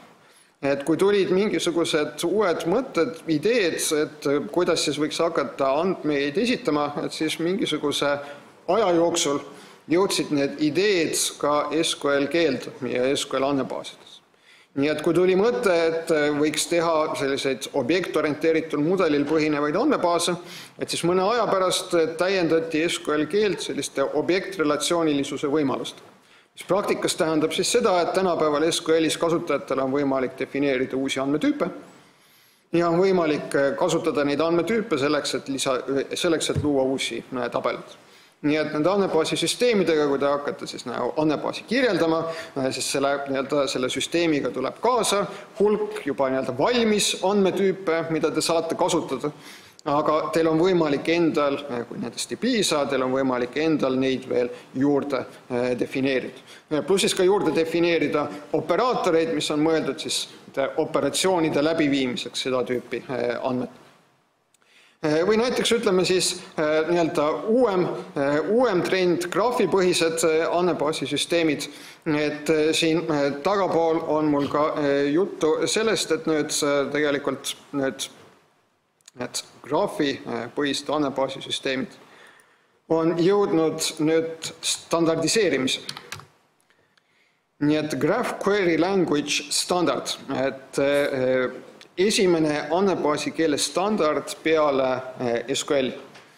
Et tegelikult, me vaatame enda ümber, me näeme väga palju erinevaid võrgustikke, küll, suhtlusvõrgustikud, küll, arvutivõrgud, väga palju asju on võimalik väljendada sellise võrgustikuna, mida siis saaks esitada graafina, kus on tipud ja kaared. Ja tegelikult juba mõnda aega tagasi tulid turule sellised graafipõhised andmebaasisüsteemid, kus kohas siis selleks ehitusblokiks on graaf ja graafidel on siis tipud ja kaared. Ja jällegi esialgu oli probleem, et puudus ühte standard.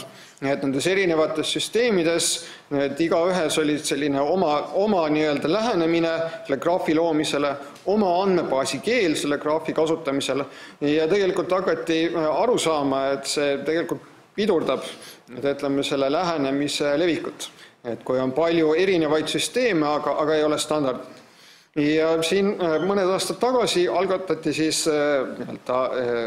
rahvusvahelise standardi loomine graafi andmebaasi keele loomiseks, graafi andmebaasi keele rahvusvahelise standardi loomine ja selle aasta kevadel see standard kiideti heaks. Nii et see on nüüd esimene andmebaasi keele standard peale SQL-i. Et SQL standard esimene versioon ilmus aastal 1986 ja GraphQuery language, et selle andmebaasi keele standard siis ilmus aastal 2024. Nii et nüüd see jääb siis üle oodata, et millal jõuab siis sellele standardile vastav keel ka erinevatesse graafipõhistesse andmebaasisüsteemidesse. Et jällegi, kui vaadata siin seda andmebaasisüsteemide populaarsuse indeksit, et siin need graafipõhiseid andmebaasisüsteeme, nagu te näete hetkel, on välja toodud 43 tükki. Ja Neo4j on kahtlemata nendest kõige populaarsem, aga jälle kui vaadata siit seda populaarsuse indeksit, et siis see on suhteliselt väike võrreldes nende kõige populaarsemate andmebaasisüsteemid. Et muideks, mis puudutab seda populaarsuse indeksit, et siis juhin tähelepanu, et see ei kuidagi kajasta siin müüke või müügitulu. Et see on just nimelt indeks populaarsuse kohta, et kui palju on näiteks selle süsteemi kohta tööpakkumisi, kui palju sellest süsteemist räägitakse, võib-olla nii head kui halba, et nagu see ütlus on, et ei ole sellist halba reklaami, et oluline on, et räägitakse. Et see ei ole, need ei ole müüginumbrid, mida te siin näete. Okei, ja nüüd tegelikult, nagu oli juttu, et näiteks seda sõna andmebaas kasutatakse erinevates tähendustes. Et tegelikult ka sellel sõnal andmemudel on erinevad tähendused. Et kui te nüüd jõuate nii kaugele, et te hakkate ise mõnda andmebaasi kavandama, et siis teil tuleb ka luua andmemudel. Või vähemasti oma peas seda andmemudelit ette kujutada, isegi kui te ei hakka seda andmemudelit ise füüsiliselt üles joonist. Et see andmemudel tähenduses 2 on siis konkreetsete andmebaasi objektide kirjeldus, mis on mõeldud konkreetsele ettevõttele, konkreetsele organisatsioonile, konkreetsele üksikisikule, tema spetsiifiliste ülesannete lahendamiseks, kirjeldab seda konkreetset andmebaasi. Nii et konkreetselt antud juhul siin on tegemist siis sellise SQL andmebaasi andmemudeliga, mis kirjeldab ühte sellist lihtsat andmebaasi, kus kohas on 4 tabelit. Ja nagu te näete, selle andmemudeli koostamisel võeti siis aluseks või kasutatakse neid ehitusblokke, mida siis kirjeldab ära see andmemudel esimeses tähenduses. Loome SQL andmebaasis saame luua tabeleid, tabelites on veerud, veergodel on andmetüübid, veergodele saab defineerida erinevaid kitsendusi ja siin ma siis kirjeldan ära konkreetse ettevõtte andmebaasi kasutades siis sellist spetsiaalset modelleerimistarkvara. Nii et iga kastikene siin tähistab siis ühte tabelit ja siin ülemises kolmandikus on siis tabeli nimi, keskmises kolmandikus on ära näidatud tabeli veerud ja alumises kolmandikus on ära kirjeldatud siis need piirangud andmetel, mis on selles tabelis. Nüüd rääkides veel natukene andmebaasisüsteemist. Et siis see andmebaasisüsteem tegelikult on sisemiselt päris keeruline tarkvara. Ja need andmebaasisüsteemid ka pakuvad palju erinevaid funktsionaalsused. Lisaks sellele, et seal saab käivitada mingisuguses andmebaasi keeles kirjutatud lause. Et sellele keerukusele viitab kas või koodiridade arv, et Postgresi kohta näiteks teada, et Postgres 17, mis on siis Postgresi kõige viimane versioon, on kuskil üle 1,7 miljoni C-koodi rea ja Oracle 12.2, mis on tegelikult juba üle 10 aasta vana Oracle'i versioon. Et seal oli peaaegu 25 miljonit koodirid. Et vahepeal on Oracle'ist tulnud mitmeid uusi põlvkondi välja, nii et võib ette kujutada, et see koodiridade arv on seal ka veel kasvanud, sest et on kõikides nendes uutes põlvkondades ka palju uusi funktsionaalsuseid, mida see andmebaasisüsteem pakub. Aga siin see pilt illustreerib siis ühe sellise hüpoteetilise andmebaasisüsteemi arhitektuuri, et lihtsalt teile näidata, et kui paljude erinevate asjadega see andmebaasisüsteem peab tegelema. Et peab olema võimalik siis selle andmebaasisüsteemiga erinevate protokollide alusel suhelda. Kui ma saadan andmebaasisüsteemile täitmiseks mingisuguse lause, siis andmebaasisüsteem peab seda lauset töötlema, nagu öeldud, peab kontrollima syntaksi, peab kontrollima semantikat, peab koostama täitmisplaani ehk täitmisprotseduuri. Siis, kui see täitmise protseduur on koostatud, siis on vaja hakata seda lauset täitma. Et siin nüüd tuleb arvestada sellega, et andmed on ju salvestatud kettele, aga selleks, et andmeid oleks kiirem lugeda, on mõistlik vähemalt osa andmetest lugeda muutmällu. Ja siis andmeid lugeda ja muuta muutmällust. Nii et siis peab andmebaasisüsteem kõigepealt vaatama, et kas vajalikud andmed, mida on vaja selle lause täitmiseks, et kas need andmed on muutmällus. Ja kui need andmed ei ole muutmällus, et siis tuleb nad kettelt muutmällu lugeda. Kui muutmälu on täis, see mälupiirkond, mis on andmebaasisüsteemile kasutamiseks eraldatud, et sinna ei mahu enam need andmed, mida tuleks sinna muutmälu lugeda. Siis tuleks sealt muutmälust mingisuguseid andmeid ära kustutada. Et selleks, et neid andmeid sealt muutmälust ära kustutada, kõigepealt peab andmebaasisüsteem vaatama, et kas seal mälus olevates andmetes on toimunud mingisuguseid muudatusi. Ja juhul, kui on toimunud muudatusi, et siis tuleb need muudetud andmed kettele tagasi kirjutada. Et muidu need andmed läheksid kaotsi. Siis, kui neid andmeid nüüd loetakse, et siis tuleb hakata ka tegelema sellega, et tegelikult võib-olla keegi samal ajal tahab neid samu andmeid muuta. Et siis tuleb hakata näiteks lisama andmeelementidele lukke ja võib-olla tekitama andmeelementidest erinevaid versioone selleks, et samaaegselt saaks vastata kasutaja päringutele ja samaaegselt saaks andmeelemente muuta. Ja kui see muudatus on ära tehtud, et siis tüüpiliselt näiteks andmebaasisüsteemid selle muudatuse kohta genereerivad logi ja seda logi siis pidevalt kirjutavad kettale logifailidesse. Selleks, et oleks võimalik siis sellist neid tegelikult muudetud andmeid kettele kirjutada alles mingisuguse viiteajaga, kunagi hiljem, mitte nagu kohe. Nii et, ja siis on palju muid teenuseid, et peab olema võimalik varundamine ja taastamine, võib-olla näiteks tiražeerimine ehk nendest andmetest koopiate tegemine erinevatesse andmebaasidesse. Ja muu säärane. Nii et tegelikult need tänapäeva andmebaasisüsteemid, need on väga keerulised programmid ja seal on ka väga palju funktsionaalsuseid realiseeritud, mida võib-olla mõnikord sellised rakendusarendajad isegi tea, et nad on seal realiseeritud ja hakkavad siis jalgratast lõigata. Et teevad ise midagi, mis nende kasutatavas vahendis on tegelikult juba olemas.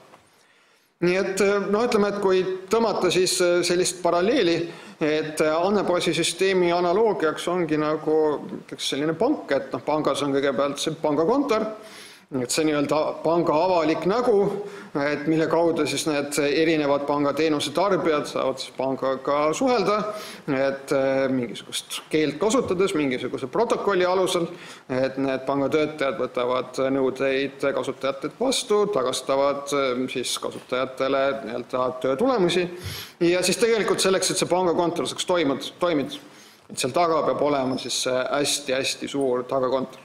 Toimub siis klientide nõuete täitmine, pluss siis kõik võimalik hädavajalik taustatöö, raamatupidamisest IT-arenduseni, et panka töös hoida. Ja tegelikult sama asi on ka nendel andmebaasisüsteemidel. Ja rääkides andmebaasisüsteemidest, siis tegelikult ma näitasin teile seda populaarsuse indeksit, et seal oli vist hetkel 453 andmebaasisüsteemi, et siin internetis leiab ka sellise veebilehe nagu on database of databases, et jälle see ingliskeelne terminoloogia, et see peaks olema tegelikult database of DBMS-is or database of database management systems. Ehk siis andmebaasisüsteemide andmebaas. Ja nagu te näete, siin on siis välja toodud 1009 andmebaasisüsteemi, et osad nendest kahtlemata on siis ajaloolised, et mida enam tänapäeval ei pakuta. Et kui vaadata, et kuidas need andmebaasisüsteemid on ajas arenenud, et siin üks pilt, mille ma võtsin ühest artiklist, millele ma siin ka viitan, et tegelikult alguses olidki sellised failipõhised lahendused, kus kohas oli siis rakendus kasutas mingisuguseid faile, nende failide valdamisega siis tegeles see operatsioonisüsteem. Ja siis saadi aru, et tegelikult oleks võimalik piltlikult öeldes tõsta midagi sulgude ette. Et võiks luua sellise eraldi tarkvara, mis on siis mõeldud andmetega töötamiseks, andmete haldamiseks. Ja siis tekkisidki andmebaasisüsteemid ja nüüd siis see rakendus hakkas kasutama andmebaasisüsteemi ja selle kaudu siis pääses ligi andmetele, mis on selle andmebaasisüsteemi hoole all. Nüüd veel terminoloogiast, et tegelikult selline mõiste nagu infosüsteem, et andmebaas ei ole asi iseenesest, et me loome andmebaasi selleks, et tegelikult oma nii-öelda tööd toetada. Ja ettevõtted loovad andmebaasi selleks, et oma tööd toetada. Ja ettevõtetes on tegelikult infosüsteemid. Ja see andmebaas on üks osa sellest infosüsteemist, et kahtlemata väga oluline osa, võiks öelda, et isegi tuumosa, aga kindlasti mitte ainukene osa, et seal infosüsteemis on ka teisi komponente peale andmebaas. Nii et infosüsteem on siis ettevõtte infosüsteemide korralduse, meetodite ja vahendite kogusumma.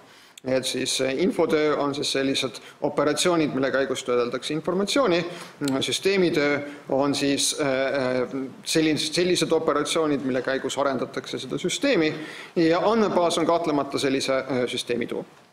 Nii et andmebaasi infosüsteemid veel kord korratuna, et nad võivadki eksisteerida üldse ilma igasuguse arvutisüsteemi toetuseta.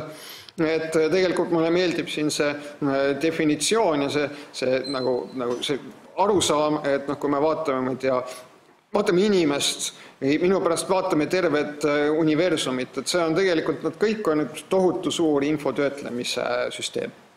Et tegelikult kõik looduslikud süsteemid samamoodi on infosüsteemid.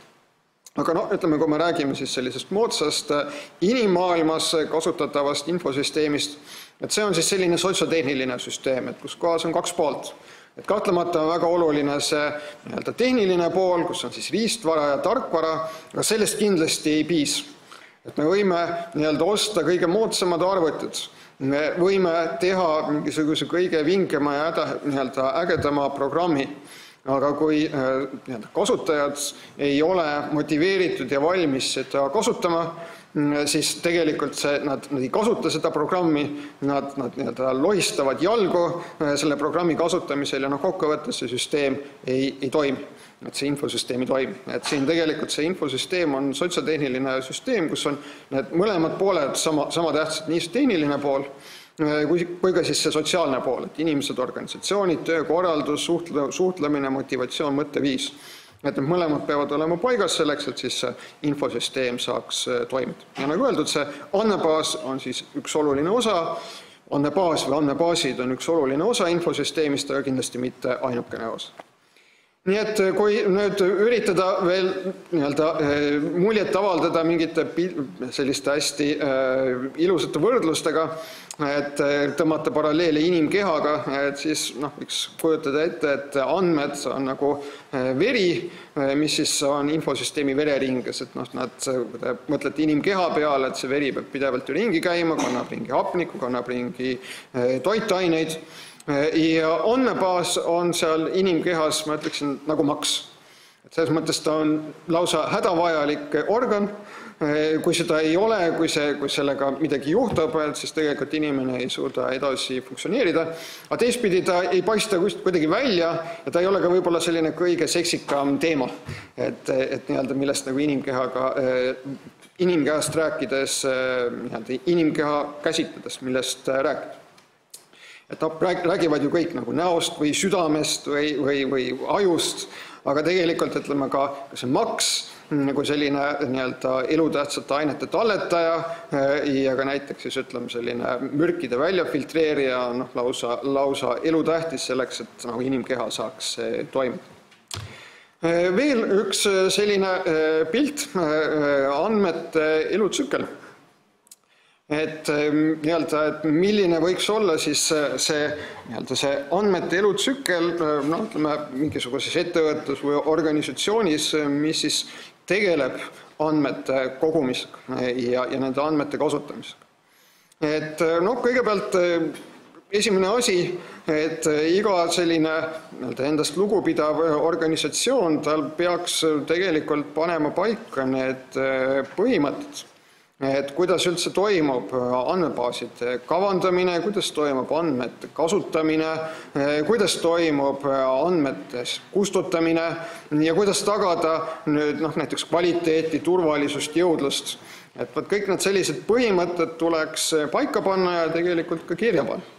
Nii et selline planeerimine on hästi oluline. Nüüd, kui siis soovitakse hakata andmeid kasutama, et siis tuleb see andmete kasutamine kavandada. Et me eeldame seda, et enamik andmeid on sellistes andmebaasisüsteemide abil loodud andmebaasides, et siis tuleb tegeleda andmebaasi kavandamisega. Ja selle kavandamise juures kindlasti hästi oluline on jälle see tähelepanek, et andmebaas ei ole asi iseenesest. Et tegelikult on vaja aru saada sellest, et milline on see tarkvara, mis seda andmebaasi vajab, millised on selle tarkvaralt toodetavad funktsionaalsused, millised on selle tarkvara muud omadused, selle kohta öeldakse mittefunktsionaalsed nõuded. Sellepärast, et see loob konteksti nendele andmetele. Et siis me saame alles aru, milliseid andmeid on vaja hakata koguma selleks, et oleks võimalik kasutajatele erinevate programmide vahendusel siis neid andmeid pakkuda. Nii et on vaja tegelikult aru saada nõuetest ja siis lõpuks jõuda nende nõuete alusel ka selle süsteemi tehnilise kavandi loomiseni ja lõpuks selle süsteemi realiseerimiseni. Üks selline komplekt mudeleid, mis siis kirjeldab ühte osa ettevõtte infosüsteemist. Nii et, et siin on koostatud neid mudeleid suhteliselt palju ja detailselt, et võib-olla praktikas alati neid mudeleid nii palju ei koostata, aga kindlasti neid võidakse koostada. Vähemasti osasid nendest mudelitest. Nii et oleks vajalik näiteks aru saada, et millised on selle süsteemi funktsionaalsed nõuded, millised funktsionaalsused üldse kasutajatele pakutakse. Tuleks aru saada selle süsteemi üldse üldisest arhitektuurist ja struktuurist, et millistest alamosadest see süsteem koosneb, millised kasutajad on erinevatel alamosadel. Ja kõige selle alusel on siis võimalik jõuda selleni, et hakata kirjeldama nõudeid andmetel. Et näiteks siin on siis neid nõudeid andmetele väljendatud kasutades olemisuhte diagramme, mis on siis osaks kontseptuaalsest andmemudelist. Et siin tegelikult need kastikesed väljendavad siis soovi, antud juhul registreerida andmeid autode ja autokategooriate ja kategooria tüüpide ja kohta ja näiteks auto kohta on vaja VIN-koodi ja autokoodi ja auto kohta on vaja ka teada seda, et mis kütuseliiki seal kasutatakse ja mis töötaja on selle auto registreerinud. Ja kui meil on selline teadmine, kus me oleme ta üles joonistanud või vähemasti meil on mõttes selline teadmine olemas, et siis me saame hakata tegelema selle andmebaasi disainimisega. Et näiteks siin siis näitena nende nõuete alusel loodud selline andmebaasi disainimudel või osa sellest andmebaasi disainimudelist, kus kohas siis antud juhul kirjeldatakse ära andmebaasi tabelid, et millised on erinevad tabelid, mis nimed nendel on, mis veerud seal on, mis andmetüübid on nendel veergudel. millised erinevad piirangud on nende tabelitega seotud, mis siis piiravad neid andmeid, mida tabelitesse lisad. Ja näiteks üks võimalus, kahtlemata mitte ainukene võimalus, aga üks võimalus, kuidas siis lõpuks jõuda näiteks selle andmebaasi loomiseni on näiteks see, et kui te tõepoolest olete kasutanud mõnda sellist spetsiaalset modelleerimistarkvara selleks, et siis koostada selline andmebaasi mudel, et siis teil on võimalik näiteks genereerida siit SQL kood. Nii et ma saan valida siit, et ma tahan genereerida siit pealt tabelite kirjelduse. Siit ma saan valida, et kuidas see kirjeldus peab olema täpselt genereeritud. Ja nüüd määran ära, et kuhu kohta ma selle faili panen. Ja kui ma võtan nüüd lahti selle faili, siis näete, mulle nüüd genereeriti antud juhul siis laused selle disainimudeli põhjal, mis siis realiseerivad seda andmebaasi. Lihtsalt näide ühest võimalikust viisist, kuidas ma näiteks saaksin jõuda selleni, et mul on siis nii-öelda lõpuks näiteks SQL andmebaasi korral tekkinud siis andmebaasi tabel. Et näiteks, et on ka teisi viise, et näiteks selline programm, lihtsalt näitena see objektrelatsioon vastanduse programm, kus on võimalik muuhulgas siis ka ära kirjeldada, et milline peaks olema selle loodava andmebaasi struktuur niimoodi, et selle programmi täitmise käigus siis kohe ka see struktuur tekib. Lihtsalt alternatiivne võimalus, kuidas ma lõpuks jõuan selleni, et mul tõepoolest see vajalik andmebaas on tekkinud. Nüüd siis, kui see andmebaas on loodud, et siis tuleb tegelikult hakata tegelema sellega, et neid andmeid hakata registreerima. Need andmed kuskilt saad.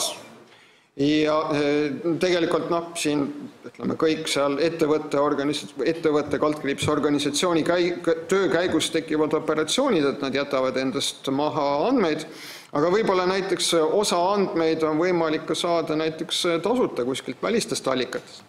Et siin näiteks võib viidata sellisele mõistele, nagu on avaandmed ehk open data.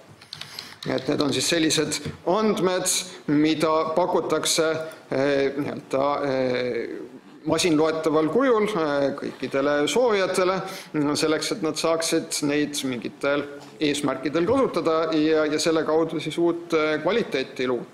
Et näiteks, et siin on siis Eesti avaandmete teabevärav, nagu te näete, 1919 erinevat andmest. Nii et ka näiteks võimalik on, et mingisugune osa nendest andmetest on saadud näiteks avaandmed. Nüüd siis, kui need andmed on registreeritud, et siis tuleb tegeleda nende igapäevase säilitamise haldamise. Tuleb teha näiteks nendest varukoopiaid, harjutada nende varukoopiate taastamist. Tuleb tegeleda nende andmete turvalisuse tagamisega, et tegelikult siin see turvalisus on hästi oluline aspekt. Ja siis muidugi tuleb neid andmeid kasutada. Et tegelikult nende andmetega ongi ju niimoodi, et kogu see andmebaasi kavandamine ja andmete registreerimine, et see on lõpuks ju kulu. See on midagi, mille peale läheb ressurss. Ja see kulu on võimalik tagasi teenida selle kaudu, et siis neid andmeid kasutada enda eduks mingisuguste eesmärkide saavutamiseks. Ja mida rohkem ja paremini neid kasutada õnnestub, seda parem. Nii et siin tulevad siis mängu kõik võimalikud, sellised aruandesüsteemid, päringusüsteemid, süsteemid, mis võimaldavad teha andmeanalüüsi, mis võimaldavad rakendada andmekaevandamise meetodeid andmetele, et näiteks otsida trende ja peidetud seoseid. Ja kindlasti selle viimase aja sellise hästi olulise lööksõnana ju tehisintellekt. Et tegelikult need tehisintellekti süsteemid, kui me räägime näiteks masinõppest, et nad vajavad näiteks treeningandmed. Treeningandmed saavad tulla just nimelt ka andmebaasidest. Nii et ütleme, et neid andmeid tuleks siis võimalikult hästi kasutada. Selle kasutamise käigus võib muidugi selguda, et tegelikult mingisuguseid vajalikke andmeid ei koguta. ja järelikult tuleks hakata veel neid andmeid lisaks koguma. Ehk siis sinna protsessi on sisse ehitatud ka selline tsükkel. Et selgub, et mingid vajalikke andmeid ei ole ja tuleb jälle hakata ette valmistama nende täiendavate andmete kogumist. Ja nüüd siin on ka sellise punktiirjoonega näidatud, et mõnikord võib olla vajalik nendest andmetest ka vabaneda. Et siin tuleb öelda, et tegelikult see vabanemise vajadus võib tulla näiteks seadusandlusest. Et kõigepealt seadusandlus võib öelda, et mingisuguseid andmeid peab kindlasti mingisuguse ajaperioodi jooksul säilitama. Näiteks see raamatupidamisseadus ütleb, et neid raamatupidamisdokumente säilitada 7 aastat. Või elektroonilise sideseadus praegu ütleb, et tuleb neid sideandmeid säilitada aasta. Ja ütleme vähemalt aasta. Teistpidi see seadus ka võib öelda, et mingisuguseid andmeid tuleks ära kustutada, et näiteks selline hästi oluline andmete klass on isikuandmed, et kõik võimalikud andmed isikute kohta ja need isikuandmed on niivõrd olulised, et nende kohta on isegi olemas eraldi seadus, isikuandmete kaitseseadus, mis siis võtab üle selle Euroopa Liidu isikuandmete kaitse üldmäärus. Ja seal muu hulgas on näiteks öeldud, et isikul peab olema õigus ka näiteks nõuda seda, et tema kohta kogutud andmeid kustutatakse. Või peab olema siis ka, isikuandmete hulgas on veel eraldi välja toodud sellised eriliigilised isikuandmed, nagu näiteks terviseandmed või pärilikkuse andmed, et nende kohta isegi soovitatakse, et panna paika konkreetsed kustutamise ajad, et kui te neid andmeid kogute ja töötlete, et siis on ka pandud paika tähtaeg, et millal need andmed ära kustutatakse. Nii et siin ka see kustutamise vajadus võib tulla sellisest seadusandlikust nõudmisest. Aga loomulikult seda vajadust võib ka tingida see, et neid andmeid lihtsalt on niivõrd palju, et neid ei ole äriliselt otstarbekas nii palju koguda ja säilitada, et nendega ei osata mitte midagi pihta hakata. Ja teistpidi jälle, see hüüdlause, mida te võib-olla olete ka kuulnud, et andmed on uus nafta. Ja et mida rohkem on andmeid, seda rohkem sealt õnnestub selliste analüüside abil välja pigistada. Nii et eks selline üldine trend on pigem see, et neid andmeid üritatakse ettevõtete poolt pigem koguda rohkem kui vähem, hoida võimalikult kaua, selleks, et siis loodetavasti hiljem sealt võimalikult palju kasulikku välja pigistada. Ja võib-olla näiteks tegeletakse sellise asjaga, et eristatakse selliseid operatiivandmeid ja ajaloolisi andmeid. Et on üks andmebaas, kus on sellised igapäevatööks hetkel vajalikud andmed ja siis sellised ajaloolised andmed kantakse üle eraldi andmebaasi, mis ongi mõeldud andmete pikaajaliseks säilitamiseks, selleks, et neid andmeid analüüsida. Ja sellised andmebaasi nimetatakse siis andmeaitadeks ja andmevakadeks.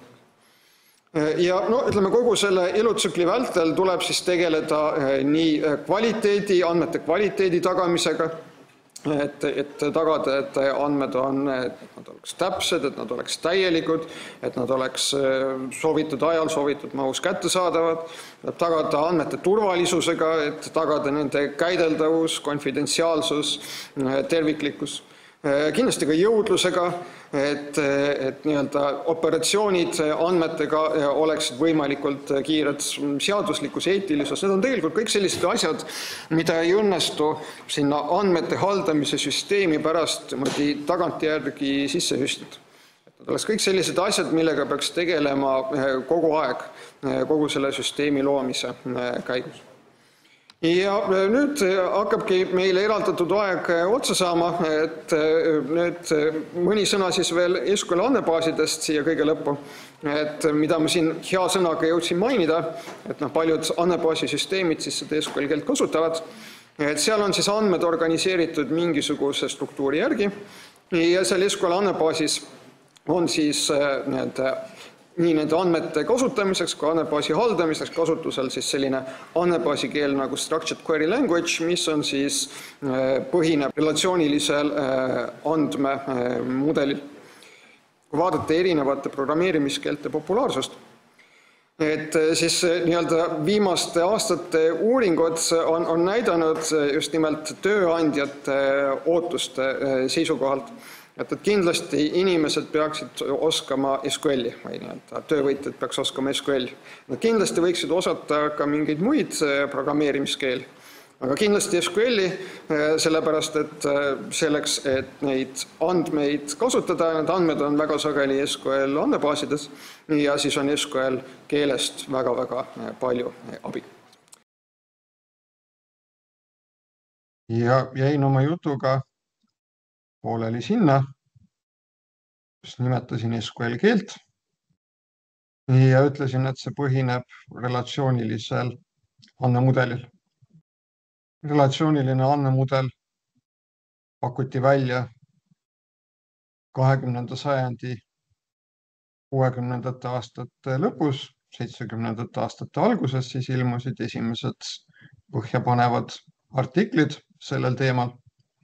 Ja loomulikult aastate jooksul on seda mudelit palju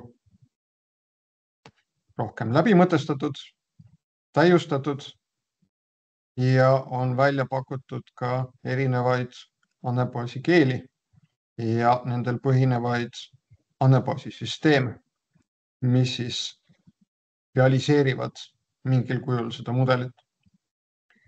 Nendest keeltest loomulikult kõige tuntum ongi seesama SQL, aga tegelikult see ei ole ainukene võimalik relatsiooniline keel, et tegelikult on olemas ka selliseid relatsioonilisi andmebaasisüsteeme, mis SQL keelt ei kasuta ja üheks selliseks andmebaasisüsteemiks on RHEL.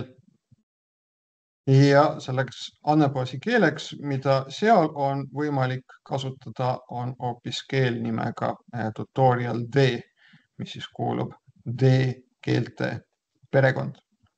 Nii et tegemist on siis relatsioonilist mudelit realiseeriva andmebaasi. Tegemist on siis relatsioonilist mudelit realiseeriva andmebaasi keelega, mis ei ole SQL. Nüüd tulles tagasi SQL-i juurde ja SQL keele abil loodud andmebaaside juurde, et siis kui keegi vaatab SQL keele abil loodud andmebaasi, siis ta näeb, et siin on tegemist sellise kogumiga tabelitest või hulgaga tabelitest ja andmed on paigutatud siis tabelitesse. Nii et võiks siis öelda, et tabelid on selline üks ehitusplokk või põhiline ehitusplokk, millest siis SQL andmebaasi kokku panna. Nii et SQL andmebaas on siis nime omav nimega tabelite ning nendega seotud teiste andmebaasi objektide hulk.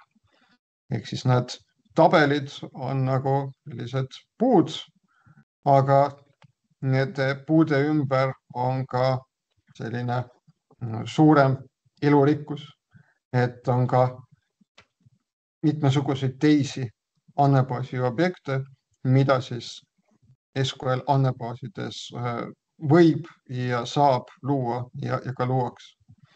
Et küll on seal näiteks triggerid, andmebaasi serverist taletatud rutiinid, ehk siis funktsioonid ja protseduurid, võib-olla näiteks arvujada generaatorid, võib-olla domeenid ehk taaskasutatavad veeruomaduste spetsifikatsioonid ja see nimekiri jätkub.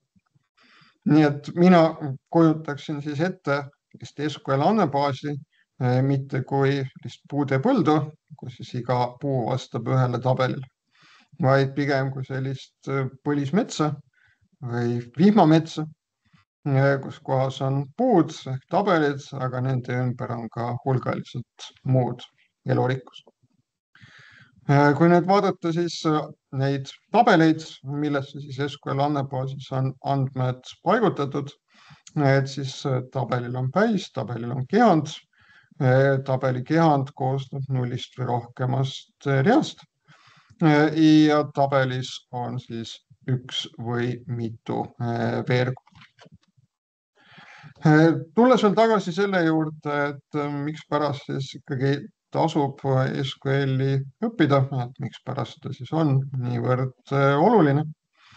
Et on siin viidatud ühele populaarsuse indeksile, kus siis vaadati nüüd antud juhul programmeerimiskeelte populaarsust. Ja selle indeksi kohaselt aastal 2024 tööandjate hulgas oli SQL kõige oodatum keel. Ehk siis teiste sõnadega tööandjad ootasid, et nende juurde tööle tulijad kindlasti oskaksid SQL-i ja kindlasti oskaksid ka veel mõnda keelt lisaks. Et ainult SQL-i oskust kindlasti ei piisa, aga kindlasti lisaks mõne muu keele oskusele oleks vajalik ka SQL-i oskus, sellepärast et tänapäeval väga paljud andmed on andmebaasisüsteemide abil loodud andmebaasides ja väga paljudel juhtudel need andmebaasisüsteemid on sellised, kus kohas siis andmetega töötamiseks on just nimelt mõeldud SQL keel. Nii et kui vaadata seda uuringut, siis siin on näha, et sellises üldises populaarsuse pingereas 2024. aastal SQL on tegelikult ka kõrgel 6. kohal, aga kui vaadata siis tööandjate huvi, siis on SQL seal esimene. Tegelikult samasugune tulemus oli ka aastal 2023, aastal 2022, nii et siin on siis mul ka välja võetud või ette võetud tulemused aastast 2022. Jällegi üldises populaarsuse indeksis SQL oli 6. kohal ja tööandjate huvi osas oli siis kõige esimesel kohal. Tegelikult, kui jutt juba populaarsusele läks, et siis võib vaadata ka sellist indeksit nagu on DOB programmeerimiskeelte populaarsuse indeks. Ja ka seal me võime täheldada, et SQL on väga kõrgel 10. kohal, arvestades sellega, et maailmas on väga palju erinevaid programmeerimiskeeli ja et SQL ei ole selline üldotstarbeline keel, vaid on, mille kohta öeldakse, valdkonnapõhine keel. Et see valdkonnapõhisus tähendab siis seda, et ta on mõeldud kasutamiseks konkreetses valdkonnas, konkreetsetes olukordades, ehk siis andmetega töötamiseks, mis on siis SQL-i aluseks oleva andmemudeli alusel loodud andmebaasis. Nii et see 10. koht on siin igal juhul ka väga kõrge koht. Ja kui vaadata andmebaasisüsteemide populaarsuse indeksit, nii-öelda millised andmebaasisüsteemid on kõige populaarsemad, et siis siin, kui vaadata praegusel hetkel seda esikümmet, siis siin esikümnes on, kui me loeme kokku 2, 4, 5, 6, 7 andmebaasisüsteemi, mille puhul on öeldud, et see andmebaasi mudel on relatsiooniline mudel, mille all tegelikult peetakse siis silmas seda, et siin on tegemist siis SQL andmebaasisüsteemiga. Ehk selles andmebaasisüsteemis andmebaaside loomiseks ja haldamiseks saab kasutada SQL keelt ja see andmebaas on siis üles ehitatud kasutades selle SQL andmebaasi keele aluseks olevat andmemudelit.